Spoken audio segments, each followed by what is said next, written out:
Okay. Great. Good afternoon, everyone watching us on YouTube. This is the Doing Business with Our Sister Agencies. This workshop that you are watching online is designed to outline the role and responsibilities of our 6 sister agencies. These are the different sister agencies we have that we are featuring as part of this new workshop. And today we are featuring the Chicago Housing Authority and Public Building Commission.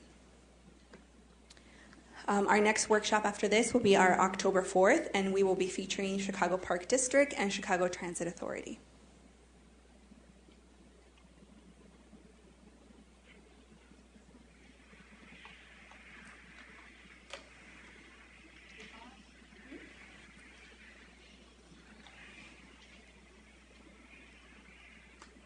All right, our first speakers will be the Chicago Housing Authority.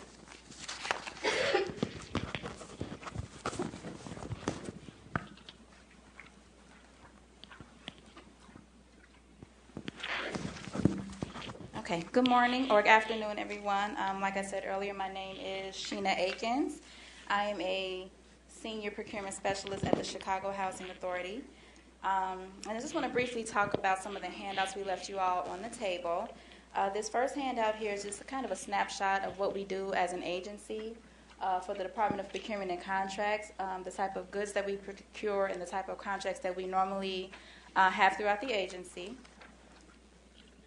This second handout is kind of a snapshot on doing business with CHA, what CHA is responsible for, the different types of contracts that we have again, and then how to register on our website to become a vendor. Let's see. This next handout is our workshop schedule. We also offer workshops to our vendors and the community on how to do business with CHA, different types of contracts, responding to our solicitations, and the workshops are outlined in the pamphlet there, as you can see, and they're open to the public. You guys are free to attend any of the workshops that you see necessary. And then the last handout that we have, or the second to last handout that we have, is the supplier portal registration, how to log onto the portal and become a vendor, get notifications about the different types of contracts that we have available, the different procurements. This is useful because most of our solicitations are advertised via our supplier portal, and we do encourage vendors to log onto this portal in order to submit their responses. So this will probably be one of the most important handouts that we have over there. I encourage everyone to take one and have a look, and if you have any questions, let us know. The last handout that's there, which my coworker Tiffany will be speaking about, is our contract compliance requirements. For every contract that we do have, there are certain compliance requirements that we must have each vendor meet, and this speaks to that as far as the thresholds and the type of documentation that we would need from vendors that are responding to any of our solicitations. Okay. So I just wanted to start by kind of giving a little brief introduction about what the CHA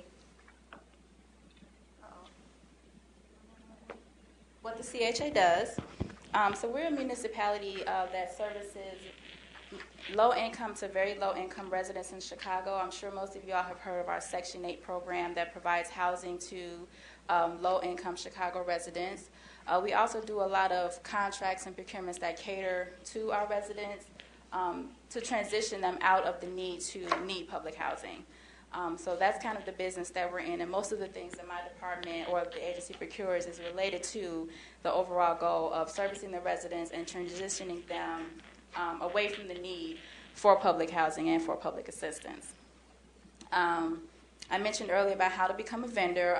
The pamphlet is here that you guys can use to log onto our website, and it gives detailed instructions about how to receive notifications about solicitations that we may have, the type of bids that we have, and the requirements for each one. It's a useful piece of information. I encourage you all to take a look, and if you have questions, let myself or Tiffany know.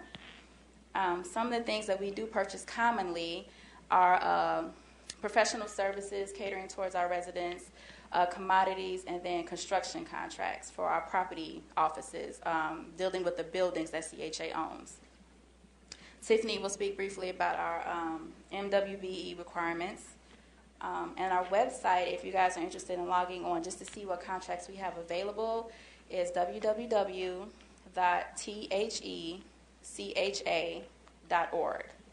thecha.org. And my contact information, again, my name is Sheena Akins. My email address is actually on the form that you guys picked up in the front, as well as Tiffany's.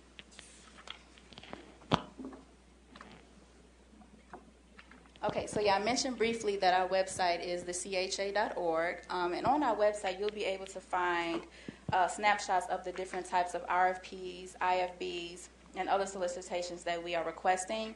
It won't give you the entire scope of services. You would have to log onto the supplier portal and download the actual document, but at least you'll have an idea of what we're asking for by logging onto the CHA.org. And it's under doing business with CHA. And they'll give you a long list of all of the events or the advertisements that we do have available for the public. It'll give you the opening date, when the event was released, and the closing date, so that you guys are aware when our solicitations are due. And it'll also give you information about the pre-bid or pre-proposal dates, which are important for vendors to attend if you may have questions about anything related to the scope of services or the scope of work that is required, or any of the contract compliance requirements that may be needed for that solicitation. And the website also offers the contact information for the procurement specialist over that project, who will be your point of contact throughout the procurement process for that specific RFP or IFB or solicitation. The website to the supplier portal is supplier.thecha.org. And again, vendors must register on the supplier portal in order to submit a response. The pamphlet in the front has instructions on how to do so. But this is where you would download the RFP, the IFB, or the small purchase documentation in order to delve into the scope that we're asking for. The website gives a snapshot. The supplier portal gives a more in-depth, the actual requirements that we are looking for that solicitation. You would also ask any questions that you have regarding the RFP or the solicitation scope on the supplier portal, and those questions are answered via the portal in the form of an addendum. So it's a really useful tool between the agency and vendors to communicate about the scope, to ask questions and get clarity if they should need it. And then also the last way that our competitive solicitations, which are above $150,000, are released to the public, is we advertise them in the newspaper. We will use the Chicago Sun-Times, OI, and the Lawndale. So anytime we have a competitive solicitation that we are requiring services for, those would be the three avenues for the newspaper where you'll receive legal notice about those procurements. And so registering in the supplier portal allows vendors to access, like I said, to gain the solicitation documents.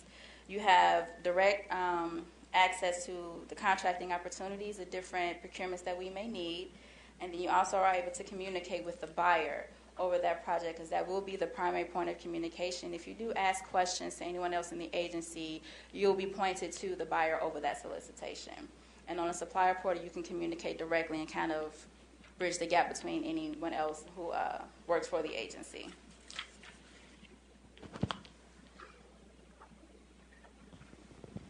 Okay, so the things that should be included with your IFB or your small purchase or an RFP is the scope of work, which defines the project or commodities that we are requesting or that you're offering. And typically for a construction that requires supply and delivery, and a bid bond. We will need to see your fee form, whether it's a firm fixed price or a lump sum. The fee form must be completed and signed, completed in its entirety and signed for whatever the commodities are that you're purchasing, or if it's a professional service agreement for each of the base term and the option years. We will need to see the MBE, WB, and DBE Section 3 requirements.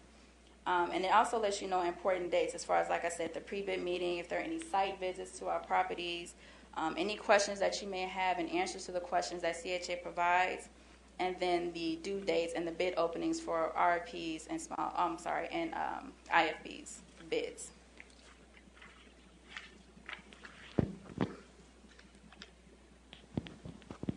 Okay, so what's included in an RFP? A broad scope of work. This defines the project objectives and the scope of services. but it does not detail every aspect of the project implementation. And this is typically for professional services or construction. Again, the fee form is going to be a fixed fee or a cost reimbursement. The evaluation criteria, our RFPs especially pertain to evaluation criteria, and they are awarded to the highest ranked responsive and responsible bidder. Responsible meaning that you guys submitted all the documentation that we asked for. Responsive meaning you submitted all the documentation we asked for. Responsible is meaning whether or not you guys have you have demonstrated the ability to actually do the work, and that's where the evaluation criteria comes in. And then again, whether or not you met the Section 3 and compliance requirements.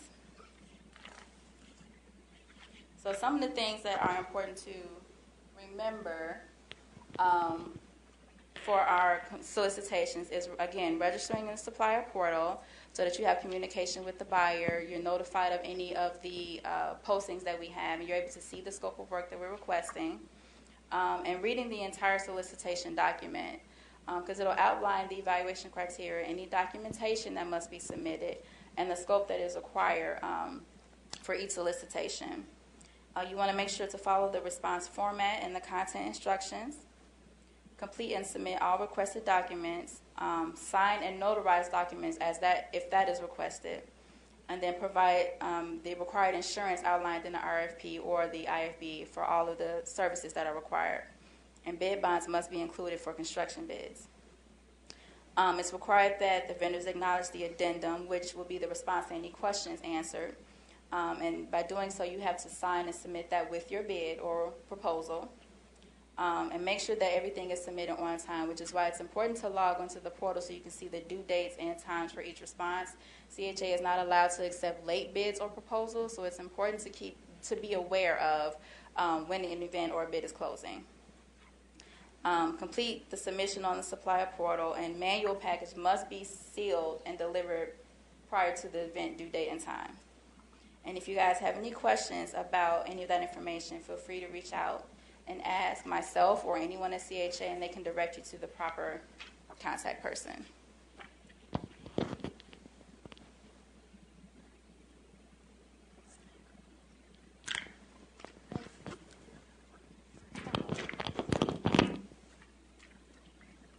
We have one question. What does IFB and SP stand for? Okay, so IFB stands for Invitation for Bid. So that is a procurement that is solely based on price. The lowest price will win the award, whereas a request for proposal is based on an evaluation committee deeming whether or not the vendor has demonstrated the ability to perform the services. Those are our two competitive solicitations. They are above the threshold of $150. And SP is a small purchase. Anything is basically a bid below $150,000, so it's not competitive. It's just a regular purchase.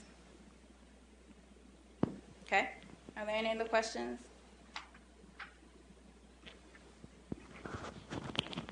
Good afternoon, everyone. My name is Tiffany Johnson. I will be speaking on the contract compliance for CHA. Contract compliance is responsible for monitoring the MWDBE and Section 3 policies and the Davis-Bacon regulations for the Chicago Housing Authority. Depending upon the type of contract and the dollar value, the following requirements are in place for MWDBE contracting. For contracts that are $25,000 to $200,000, the minimum participation is 25%. From $201,000 to $500,000, it's 30%. $500,001 to $1 million is 35%, and $1,001 and above is 40%. That's for construction. For professional services and supply and delivery contracts, anything $25,000 and above is a flat 20%. If the contract is less than $25,000, MWDBE goals do not apply. The required documentation are Schedule A, which outlines your MWDBE subcontractors, a Schedule C for each of those subcontractors, which is a letter of intent, a current letter of certification, and in some cases you may submit a waiver request if you are unable to subcontract with an MWDBE firm. Monthly B2G Now payment reporting is required for all firms, primes and subcontractors.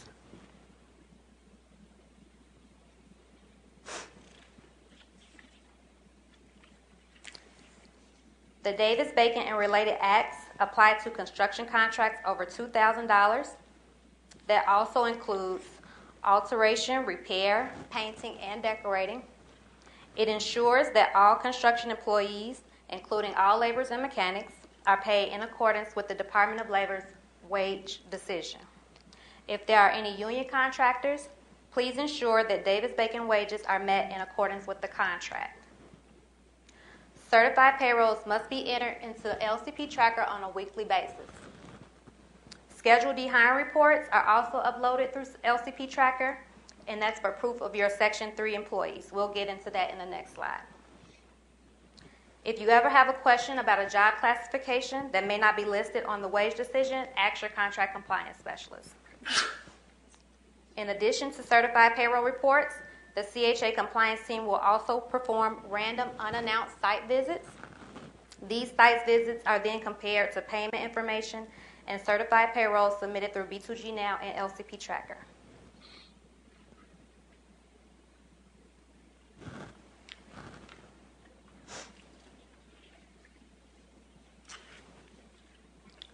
Under CHA's Section 3 policy, there are multiple requirements. The purpose of Section 3 of the U.S. Housing and Urban Development Act is to ensure that employment and other economic opportunities generated by certain HUD financial assistance shall, to the greatest extent feasible and consistent with existing federal, state, and local laws and regulations, be directed toward low and very low income persons. There are 3 ways a business can qualify as a Section 3 business concern. A business that is 51% or more owned by Section 3 residents, meaning a CHA resident or a low-income Chicago area resident. You have employed 30% of your full-time permanent staff are Section 3 residents. And a business that subcontracts 25% or more of their total award to business concerns that meet the first 2 qualifications. Please note that a business that is certified as a Section 3 business concern and also an NWDBE business, you can satisfy both your Section 3 contracting and your NWDBE requirements with the CHA.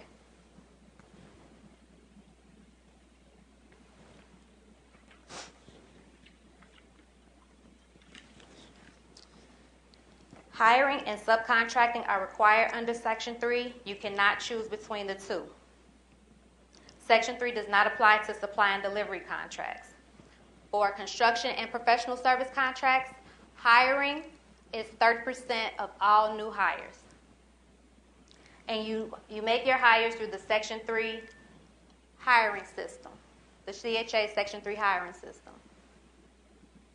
For construction, it's 10% of your total contract value, and professional service is 3%.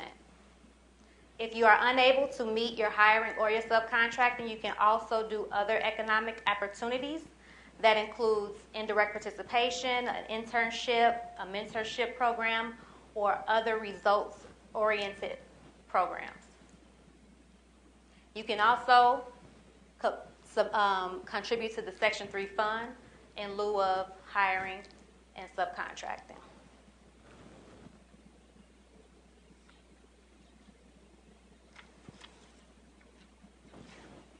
I know I went a little fast. Like Sheena said, there's a compliance quick guide at the back of the table that details all of this information. For more information about the Section 3 program, you can visit our website, www.cha.org. At the Doing Business with CHA link, you can go to Section 3. And also for more compliance information, there's a contract compliance requirements link as well. Thank you. Great, thank you, Chicago Housing Authority. And next we will start with Public Building Commission.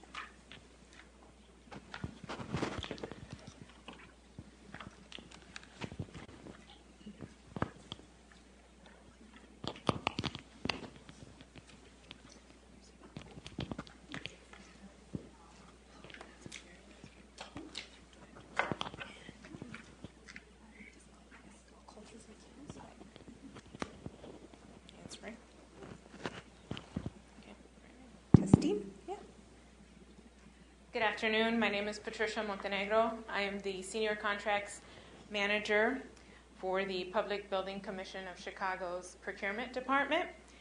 Today we'll touch on who the PBC is, what we do, how we procure services, how we issue notices of our solicitation.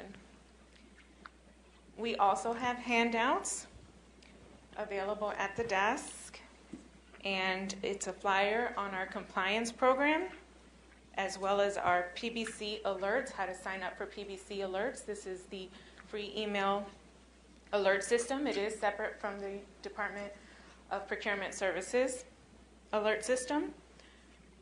And then also a flyer on our assist agencies.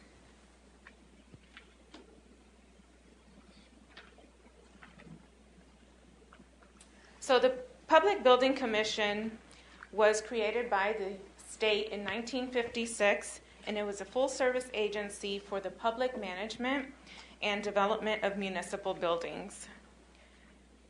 We are committed to client services and building facilities that reflect the highest standard of environmental and economic stability. Many of you have probably seen one of our projects at one point or another. Our client agencies consist of the Chicago Public Library, Cook County. We have also done work for the Chicago Housing Authority. One of our most prominent projects currently out there is the Chinatown Public Library, which has won recent awards recently. And the South Shore High School, Back of the Yards High School. So those are some of the projects that the PBC has done. How does the PBC procure goods and services? So our responsibility is to procure goods and services at a competitive price. We want to ensure that they are in compliance with all applicable laws. And we want to ensure that they're conducted in an ethical and responsible manner. We are governed by the Public Building Commission Act, which is an Illinois compiled statute, 50 ILCS 20. And it's to ensure that we centralize our purchasing activities, that we describe the conditions for how the activities are carried forward. We want to ensure that the procurements are open and fair. We want to ensure efficiency, and we want to demonstrate effective use of the taxpayer dollar.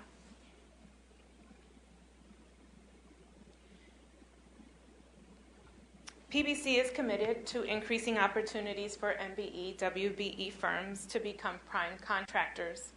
So here we have the process so that firms can begin to familiarize themselves with the PBC and how it conducts its business.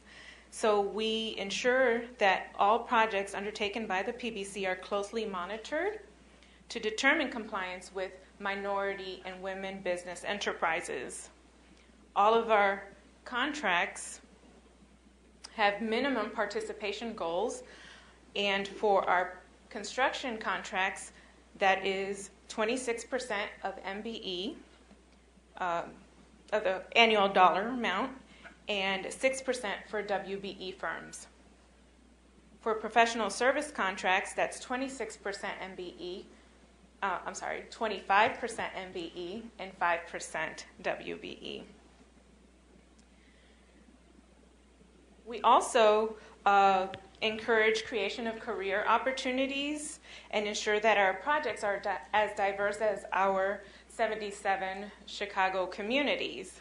Therefore, we have community hiring and city residency goals, and that is for both construction trades as well as skilled and unskilled workers. So our community hiring goal is 7.5% of the project labor force, as well as 50% of city resident, 50% for our city residents.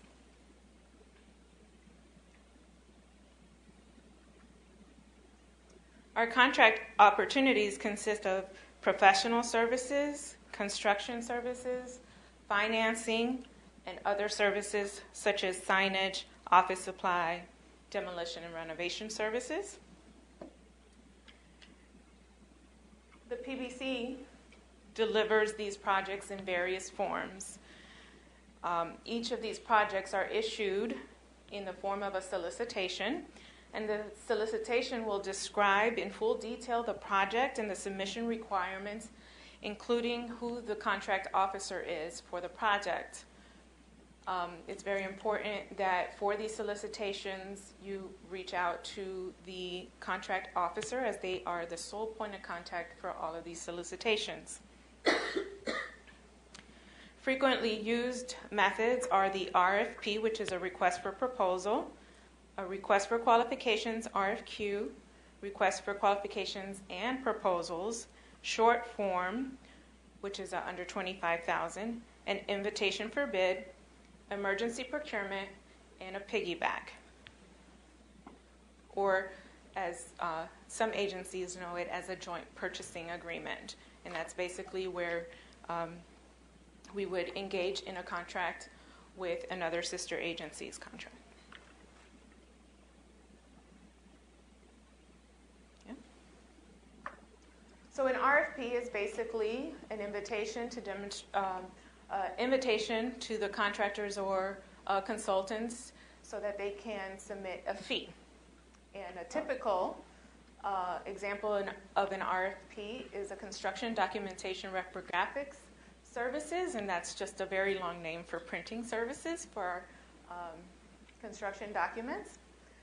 And we have the design build for the South Side High School RFP, which is currently out on the street as well.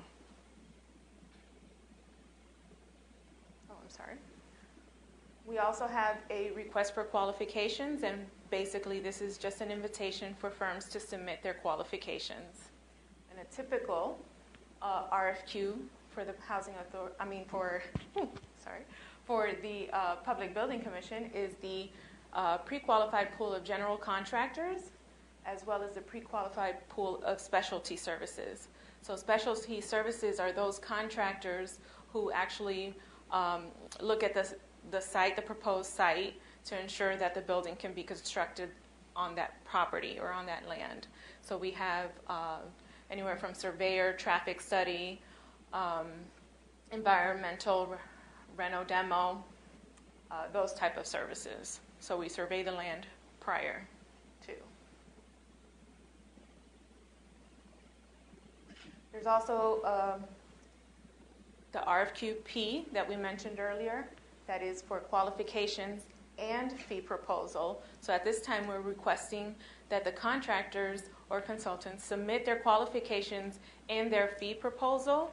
This will undergo an extensive evaluation process, and we award based on the highest qualified based on technical factors, and that's in addition to their fee proposal.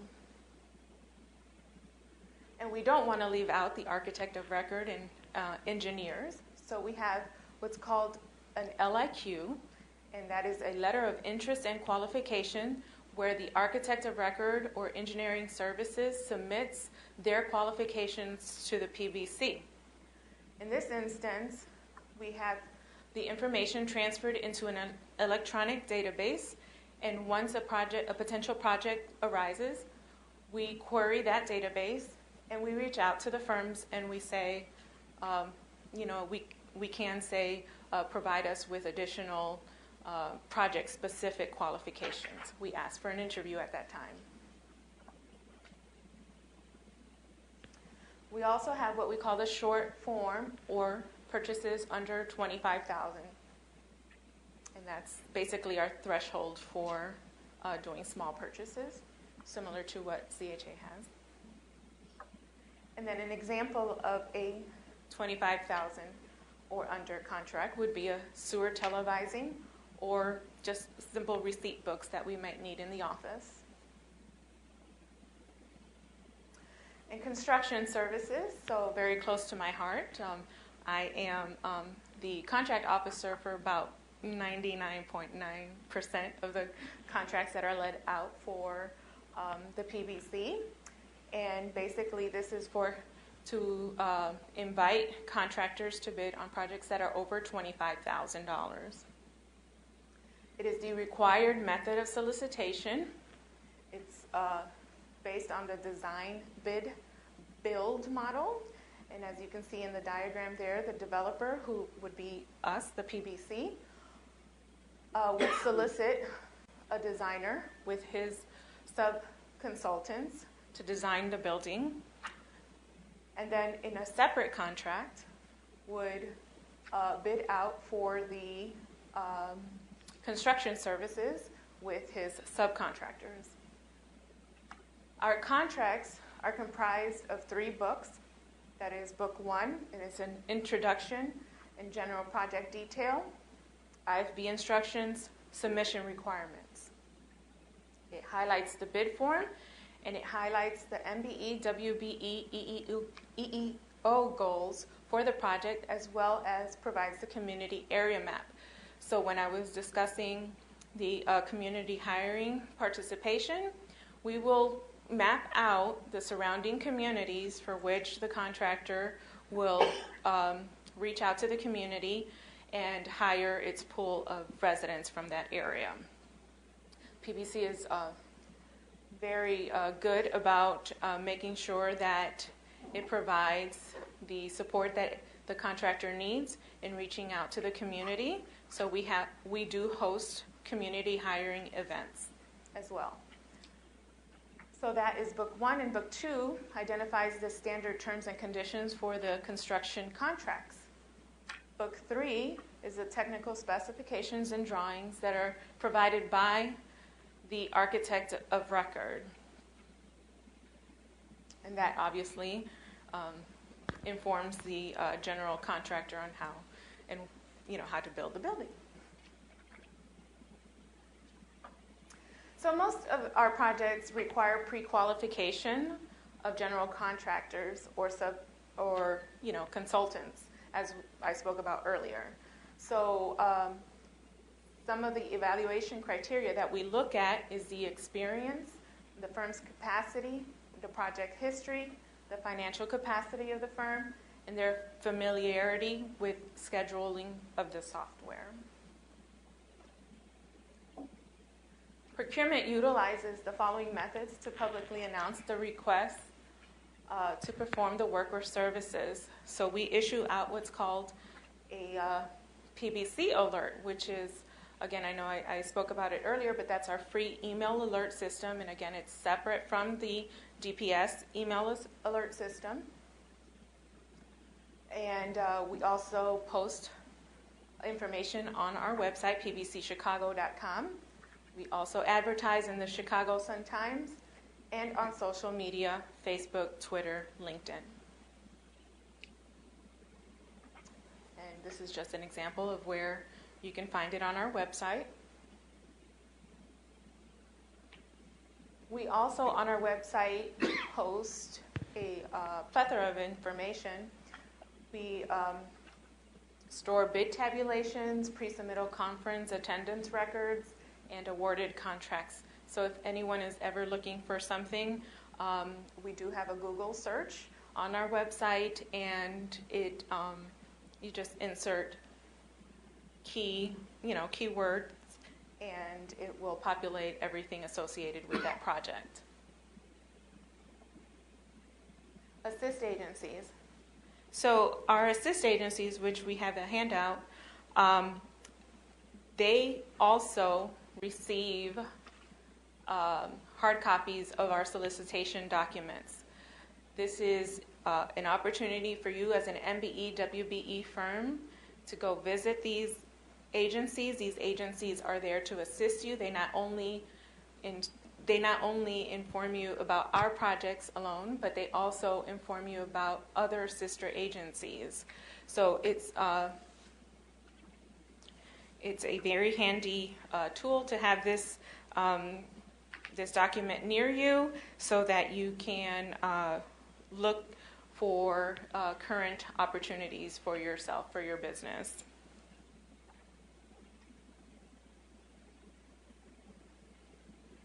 And then procurement abides by PBC's ethics policy and ensures that the contractors, consultants, and service providers also comply.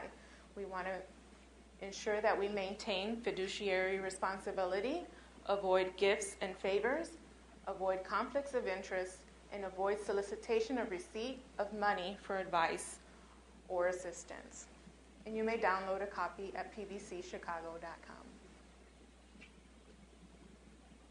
And if anyone has any information, our contact information is on the screen, bids at pbcchicago.com, and our number is 312-744-3090. Great. Thank you. I'll ask you to stand close to CHA because we're going to open it up to questions, so that way you guys can answer, respond to the mic, so whoever's watching us on YouTube can hear your question as well as your response. So we'll open it up to the audience. Does anyone have any follow-up questions for any of the group? We'll start with one. Oh. So with the PBC, how often do you reissue? If you don't have an existing EOR or AOR, how can you submit for one? Is that something you do every 3 or 4 years? Or? So we no longer pre-qualify for architects or engineering services. We have the LIQ, which is open on a rolling basis, and you're able to respond. As it relates to specific engineering services, we will go to the database to identify firms who may have that experience for if we need a peer review, structural review. Alternatively, as it relates to specialty consultants like surveying, geotechnical, things of that sort, those contracts were let in effective 2016, and they were 2+1+1. So we would look to re-procure those probably in the next year and a half or so. So we're still a little bit of ways out for that. And then one more question along the same lines is, so the sewer televising, so for small projects, we have a subsidiary company that does minority-owned CCTV televising. How do we get them on your list? So the sewer televising was literally a one-off. We just needed a pipe collect under a project. And so we typically don't. It's usually purchased within our design services. It just was one of the most recent things, something happened on a previous project. However, if your firm does do that, please do email bids@pbcchicago.com, kind of like your cut sheet of the information, so we can know who you are and what you do that. So if for some reason, randomly, we need that again, we can reach out. We had one question down here. I know I'm from CHA. Oh, okay. Thank you. But I just have a question for PBC. You mentioned in your presentation earlier that you guys are tracking EEO and CRO. How do you guys track those two requirements, and then do you guys use a system? Sure. We're LCP B2G now, certified payroll, same system that pretty much everyone else is on. Go ahead. I said, oh, right. Yeah, but so that's how we track it. So our so we have kind of 3 different levels, right? We have like our community hiring, and so we set the community area at the outset of a project. There's a map that's attached, and so our general contractors and design builders, if it is a design build project, are required to make that, and we track that via LCP and B2G now. Then as it relates to city residency, same thing. Okay. Our EEO requirements don't become requirements. They are goals until they say they're going to make it. Right. And so once they agree on their bid, hey, I'm going to take this bid credit or this bid incentive, then we track that again via B2G now and LCP. Right. Are those are some of those requirements like bid incentives? So the way for low bid general contracting, design bid build, the way the PBC awards a contract is not on the lowest number per se. Right. It's not on the lowest bid. It's on the lowest award criteria. So there are about 4 pages worth of calculations that folks have to do. So we have our limits for minority journey workers, laborers, and apprentices. It is 70 across the board. We just changed it to follow. The city adopted the 70% maximum. And then for female journey workers, laborers, and apprentices, the max is 3%. And so once they take those, they make those commitments, there is a formula that lets you know, okay, well, the math works out to be some percentage less. So technically, the firm that submits the lowest bid may not be the lowest responsible bidder because we make our award based off that award criteria. Now, the counter to that is, if you don't make those goals, there are liquidated damages that we do assess and enforce associated with not making the EEO, community hiring, and city residency. I've been at PBC 4 years. I've not seen anyone not make their M and WBE goals. We typically don't have that issue. Okay, great. But there would be answer. LDs associated and a whole bunch of other stuff if they didn't make those. Right. Any other questions? Just a quick question. So I see for CHA they have the goals are higher for MWBE for construction, but that does not mean that they cannot hire a professional services firm to meet that goal. It's just the construction contract itself is just higher. To answer your question, yes, basically. But okay, so the minimum MWDBE goal, right, for construction, as Tiffany outlined, is in tiered format, and you can meet those requirements by utilizing the services from an MW or DBE. So it's not broken out. So it doesn't matter who you utilize to achieve that participation. They could be MW or DBE. It does not have to be construction. Oh yeah, and they could be a professional service contractor also, because what we have is direct and indirect participation. So you can use a vendor to provide indirect participation, and they could be providing that indirect participation through professional services. Does that make sense? Yes. All right. And we have one more question. They actually have two, but and I'm not sure if you can answer this, Mimi, but does the fiscal year equate to the calendar year with these quarters, or for the sister agencies for the city? Because I know like Cook County and the Forest Preserve District don't, they're like a month off or whatever. Yes, I believe we are. Yes. Like January through December. Yes, for CHA. Yes, we're calendar year is our fiscal year. Same for CHA. Calendar is fiscal. So I would think that they would transcend to the other four sister agencies. No. Public schools is different. City colleges is different. So public, yes, okay. School systems are different. Okay, and then what about signing up for alerts? DPS, we sign up for our alerts, and then individually for the other 6 agencies. So to get with the 6 sister agencies, those are all individual sign-ups for alerts, just to be clear. Okay, thank you. Any other questions? Wonderful. Well, thank you, everyone. Thank you for being part of today's workshop. Our next workshop is how to navigate the DPS website. That is next Wednesday at 2:30 in Bid and Bond Room 103. Thank you so much.